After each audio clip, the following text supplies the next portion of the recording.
It's now time for Crime in the DMV, where we bring you the latest headlines from the week. Thanks for watching. I'm Sierra Fox. We begin in Montgomery County, where a 12-year-old repeat offender was caught breaking into yet another car dealership.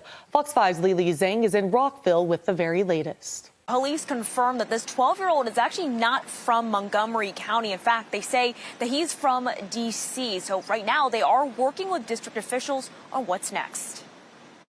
That young individual is in need of some supervision, and I think it's critical that he gets that. Interestingly enough, because of the fact that he is 12 years old, based on some new legislation that came out of Annapolis last year, that individual, because of age, has to be dealt with quite differently than we would for somebody who was 13 and above. So we're navigating that. In this case, that 12-year-old was returned to his parents or guardian. This was after a 7th incident police say he was involved with, the earliest ones involving break-ins at several car dealerships in Rockville and Bethesda. They include burglaries last month at luxury car dealerships. Just yesterday, police say the same 12-year-old stole a car off of Parkland Drive in Rockville. It was stopped several hours later, and he was returned home. But the state's attorney for Montgomery County is pushing for change. Right now, children between 10 and 12 could be charged with some crimes, but those offenses are limited to the most serious crimes like murder, illegal gun possession, and sex crimes, for example. The state's attorney says he does believe that auto theft should be considered. It's a more complex situation to deal with how you're going to address the offender, particularly younger people. And I get that. You want diversion, you want different programs, but there are limitations on your authority. Maryland legislature can come up with a solution, but if it leaves me with a third or 2/3 of the problem not being able to be addressed because of the limitation of crossing other boundaries or borders, you've not really given me much of a solution to an ongoing problem. Now, we did reach out to a chair of a committee that oversees bills related to this. We have not heard back yet. Now, Juvenile Services is also not commenting on this case either. New search efforts by police for missing Manassas Park woman Mamta Kafle. It comes after her husband, Naresh Bhatt, is waiving his right to another hearing, asking for a speedy trial. Investigators believe he killed his wife, but they don't have a body. Fox 5's Nanasini Bonsu is outside the police department with the very latest. While Naresh Bhatt was in court, Manassas Park police officers were out in different locations searching for some kind of evidence that will lead them to the body of 28-year-old Mamta Kafle. Now, Bhatt is currently in jail for concealing Mamta's body, but no murder charges have been filed. At the moment, the prosecution needs more evidence and honestly some time, while the defense is saying, let's get this trial going. If you're the defense, you want that trial to start as fast as possible. You don't want to give them a chance to make their case better. Defense attorney and legal expert Tony Garcia says the prosecution doesn't have time on their side. I guarantee the state wants to delay it, and with the anticipation that they're going to bring additional charges. And additional evidence like phone records. The state has got to send out subpoenas for information. They're waiting to hear from Verizon or Cricket or whatever these places are. Right now, the evidence that has been shared with the public are these images captured by crime scene investigators inside the home of Mamta and Naresh. Blood and stains in different areas, including the couple's bedroom and bathroom. Naresh Bhatt appeared in front of a judge with his attorney Thursday morning, waiving his right to a grand jury trial, asking for a speedy trial. Just last week, Bhatt waived his right to a preliminary hearing.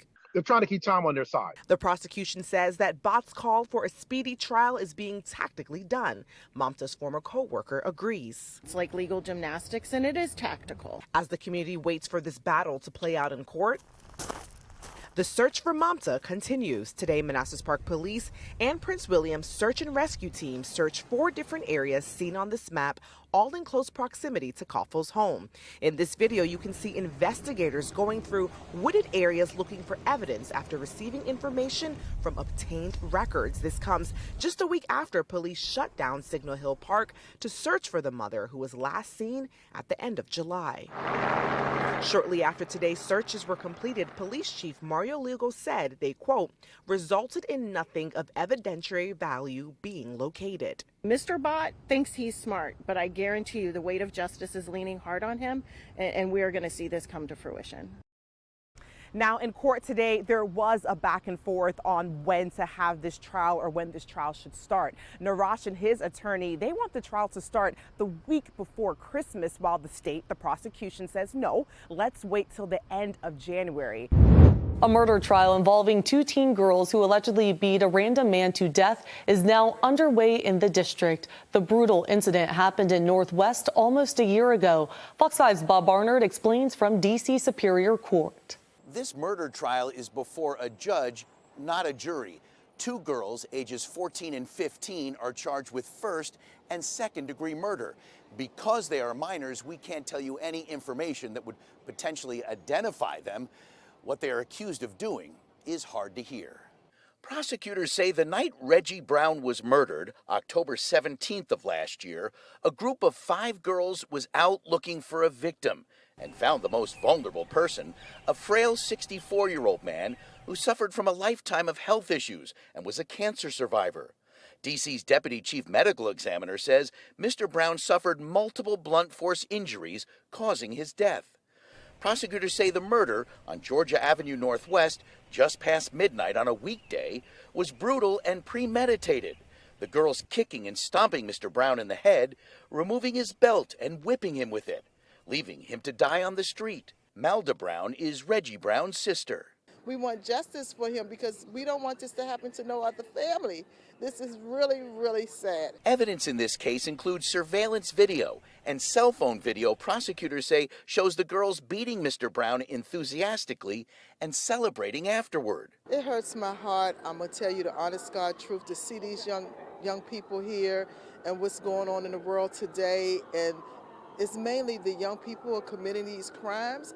And if we don't do something and continuously, like I say, over and over again, to let them keep on escaping the consequences, it's going to just get worse for other families. When autopsy photos of Mr. Brown were displayed in court, the 2 teens on trial stared blankly. Some of his relatives had to step out. The girls have no remorse. Nazia Israel is another of Reggie Brown's sisters. They need to change the stricter laws, and maybe these children will stop doing these devilish things that they're doing. Prosecutors say the girls tried to delete evidence, including Instagram messages, and communicated with each other to get their story straight. One of the defense attorneys says what happened to Mr. Brown is absolutely horrible, but that his client did not kill him and that there was no conspiracy to commit a murder. One of the girls charged in this case has already taken a plea deal. The other 2 are set to go on trial in November. New details in a Memorial Day double homicide in Silver Spring Park. Montgomery County Police announced a 15-year-old boy was arrested shortly after he returned from being out of the country. During a bond hearing, we learned he went to Spain. Fox 5's David Kaplan was the only TV reporter in the courtroom. I want to start off by saying that details about this case have been relatively limited. That is because this 15-year-old is a juvenile.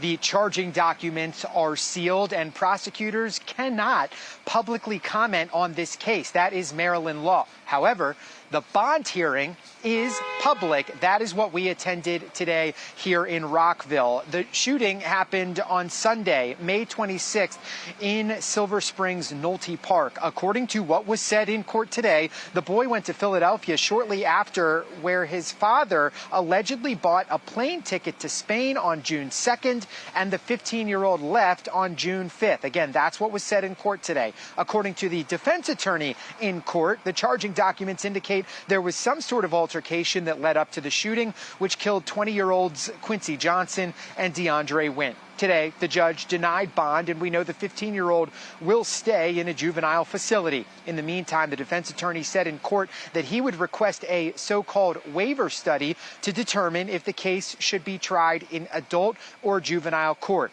Today, Fox 5 caught up with State's Attorney John McCarthy, who again declined to comment specifically on this case, but we did ask, and he spoke generally about how his office looks at these types of waiver studies. I think these are very important decisions, and when those waiver studies come in, I meet with the attorneys that are assigned to the case, and we discuss it. That's a procedure. It's not unique to this case. It's just how we handle it, because I think the decision to try a child in adult court is a very serious determination, and I involve myself in that decision. As of now, best we can tell, no other charges have been filed in this case. The defense attorney for the 15-year-old declined to comment after the hearing, as did the family through that attorney. That defense attorney did say in court today that he did have some questions about the evidence linking his client to this shooting. But again, we cannot see the charging documents in court today. They said that the next date for a court hearing is the preliminary hearing that's set for next Friday. A Northwest D.C. pub owner hopes a burglar turns himself in after stealing hundreds of dollars in cash. The whole incident was caught on camera. Fox 5's Shamari Stone has the details.